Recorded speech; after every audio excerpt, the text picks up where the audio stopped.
গুরুজি, আমরা কি আর একটু প্র্যাকটিস করব?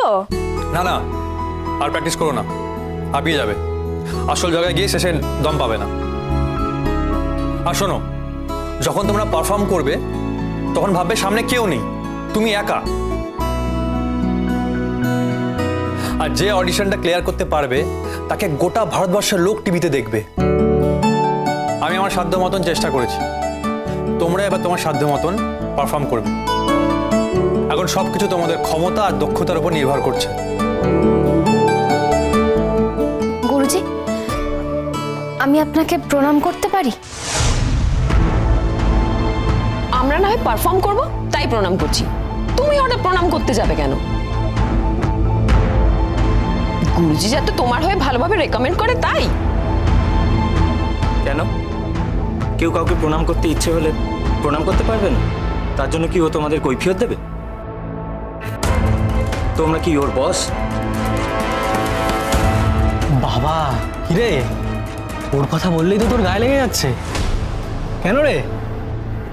আরে না না, ঠিক আছে, আমাকে প্রণাম করছে তার কারণ এরপর যারা আসবে তাদেরকে যেন ভালো করে সার্ভ করতে পারে, আমি যাতে সেই আশীর্বাদটা করি, কি তাই তো? তবে তোমাকে কিন্তু আমার সাথে আমার গাড়িতে যেতে হবে রোশনাই। গুরুজি, আমাকে কেন গুরুজি? ও কেন যাবে? কারণ রোশনাই চাটা খুব ভালো বানায়। শোনো, তুমি তোমার ইলেকট্রিক কেটেলটা নিয়ে আমার সাথে করে যাবে, আর ওখানে গিয়ে আমাকে চা বানিয়ে খাওয়াবে। আমাদেরও তাহলে একটু চা বানিয়ে দিও, বুঝেছো? গুরুজি, আমি... হ্যাঁ, তুমি আমার সাথে যাবে, বাস। আমি ছাড়া তোমাকে কে পথ দেখাবে? সুরঙ্গমা, আপনি একদম চিন্তা করবেন না। আমি আর বাদশার বাবা যতক্ষণ আছি তখন রোশনাই এই বাড়িতে আর কোনোদিনই ঢুকতে পারবে না। আমি আশা করবো যে তোমরা তোমাদের কথা রাখবে। এনিওয়ে, তোমরা হাসপাতালে আসছো? না না, বাদশা যাচ্ছে। আসলে গরিমাকে রিসিভ করার জন্য তো আমরা খুব এক্সাইটেড হয়ে আছি, অনেক অ্যারেঞ্জমেন্টস আছে। আপনারা বাড়িতে আসুন, তখনই দেখা হবে। ঠিক আছে, রাখছি। ঠিক আছে আন্টি, সি ইউ।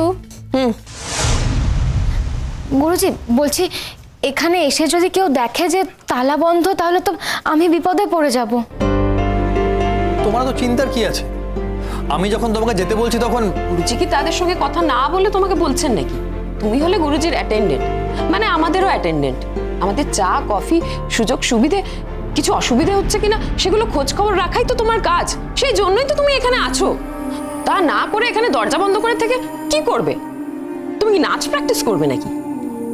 তাই তো করেছিল, জানেন তো গুরুজি, আমি যখন আজ সকালে এলাম দেখলাম ও নাচ প্র্যাকটিস করছে। তুমি খুব সাধারণ একটা মেয়ে, হ্যাঁ, অসাধারণ হওয়ার চেষ্টা করো না। চাঁদকে শুধু দূর থেকে দেখে যাবে, ছোঁয়ার চেষ্টা করো না। আচ্ছা ঠিক আছে, তোমাদের দেখেও এক্সাইটেড হয়ে একা একা একটা নাচ করেছে, তাতে কি হয়েছে? আরে পাবলিকের সামনে তো করেনি।